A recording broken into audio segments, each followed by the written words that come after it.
In this video, we will look at how to identify parts of an expression.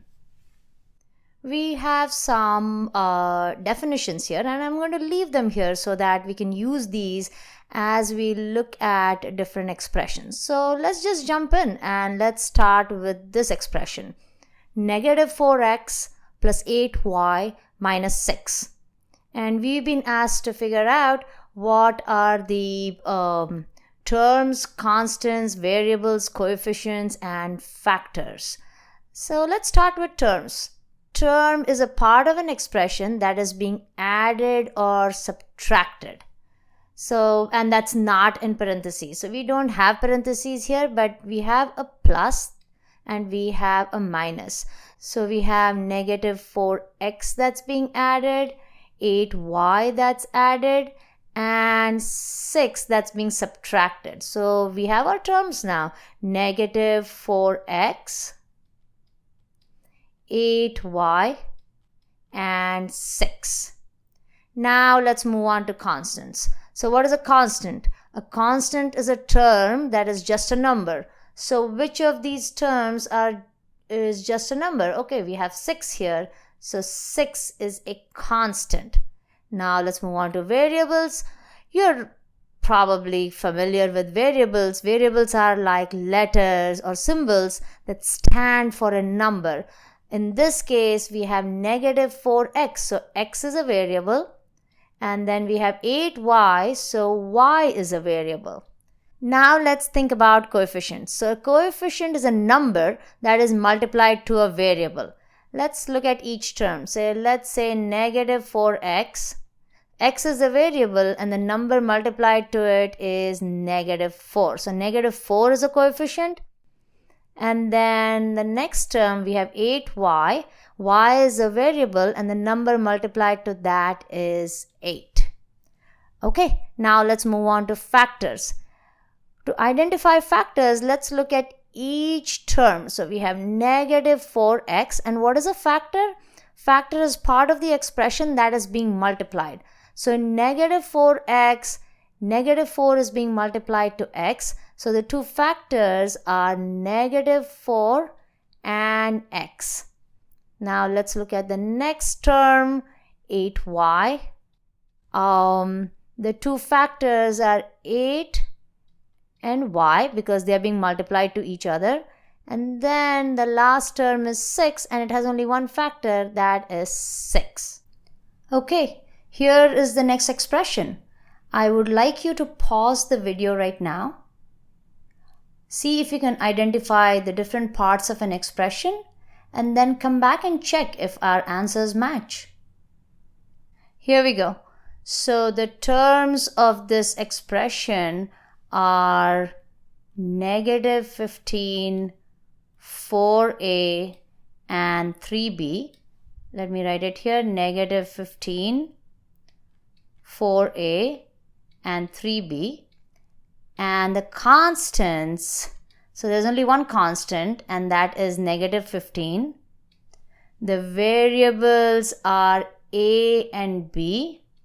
The coefficients, so we have 4a and the coefficient in that is 4, and 3b and the coefficient in that is 3. Now let's move on to factors. So negative 15, the only factor is negative 15. Then let's look at the next term, 4a, and 4 is being multiplied to a, so there are two factors here, 4 and a. And now let's look at the last term, 3b, and the two factors are 3 and b. Okay, now let's check out another expression. Okay, what do we have here?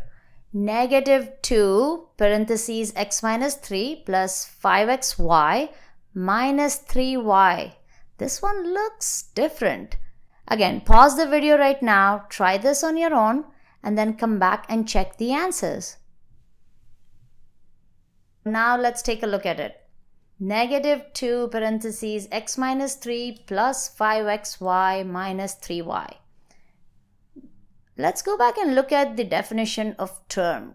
It's a part of the expression that is being added or subtracted and is not in parentheses.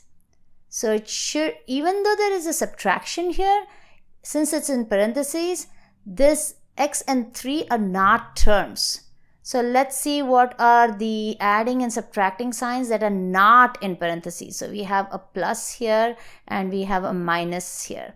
Everything that an addition and a subtraction separates, that is a term. So let's see. So 3y definitely is a term. Then we have 5xy, that's a term. And this whole thing is one term. That's kind of tricky, right? And the reason this whole thing is a term because the minus sign in here is inside the parentheses. And so x and 3 are not terms of this whole expression. If I was just looking at x minus 3 as an expression, then yes, x and 3 are the terms. But if I look at this whole expression, then x and 3 are not terms, this whole thing. So let me write that down here. Negative 2 parentheses x minus 3. That is the term. And the next term is 5xy. And the third term is 3y. Now let's figure out what are the constants. So it looks like there are no constants here. What are the variables? The variables are x and y. Now let's figure out what are the coefficients. That's going to be interesting. So we have negative 2 parentheses x minus 3, and x minus 3 is being multiplied by negative 2. So the coefficient in this case is negative 2. Then we have 5xy, and the coefficient in this case is 5. And then we have 3y. Let me just separate it out like this. 3y, and the coefficient here is 3. Okay, so now let's move on to factors. Okay, let's list each of these terms. So negative 2 parentheses x minus 3.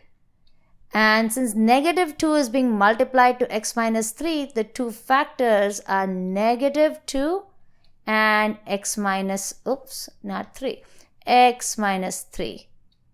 So the two factors are negative 2 and x minus 3.